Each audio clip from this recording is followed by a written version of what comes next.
जो माफ़ कर दो बाम।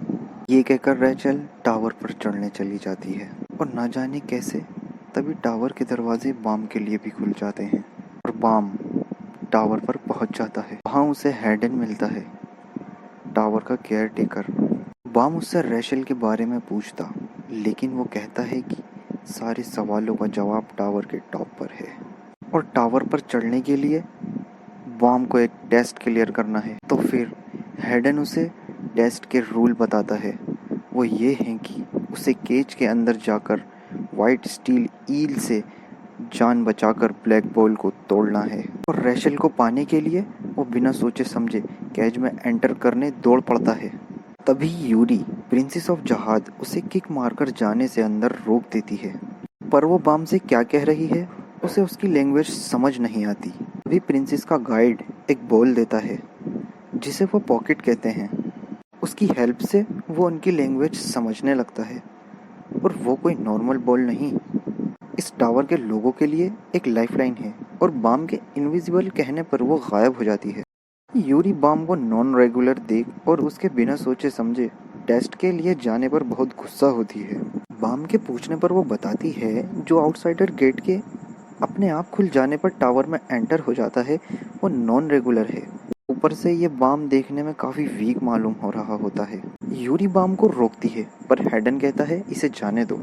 तो वो तड़क कर बोलती है कि यहाँ तक कि 20th फ्लोर वालों को भी इस ईल का सामना करने में बहुत दिक्कत होती है, तो फिर इसका पहला टेस्ट इतना डिफिकल्ट क्यों, जिसे पूरा करने से पहले ही वो मर जाए और उसमें कोई हिडन पावर भी नहीं है।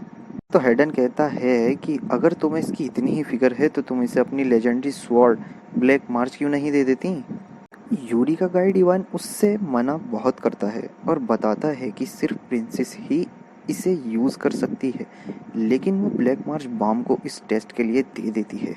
फिर क्या, वो केज में एंटर हो जाता है। इवान उसे बता ही रहा होता है कि इस ईल को हराने का सिर्फ एक ही तरीका है और तभी वो बाम को निगल जाती है। वो कह ही रहा होता है कि उसकी बॉडी के अंदर जाकर हमला करना और बाम अपने आप ऐसा ही कर उसके मुंह से निकल भी आता है। इसके बाद बाम जब उस स्वॉर्ड से उस बॉल पर हमला करता है तो वो नहीं टूटती और काफी शिद्दत के बाद भी बॉल का कुछ नहीं बिगड़ता। और फिर क्या, ईल दोबारा से उठकर बाम को मारने चल पड़ती है। तो इवान चीख चीख कर उसे बताता है कि वो उस स्वॉर्ड से उसकी पावर मांगे और जब बाम ऐसा करता है तो उसमें से एक वुमेन निकलती है और बाम से कहती है मुझे तुम्हारा क्यूट फेस बहुत पसंद आया, इसलिए मैं तुम्हारी मदद करना चाहूँगी। और तभी वो बॉल टूट जाती है और बाम सेकंड फ्लोर पर पहुंच जाता है और यहाँ पहुँचते ही उसका अगला टेस्ट शुरू हो गया है जिसमें 400 पार्टिसिपेंट्स हैं।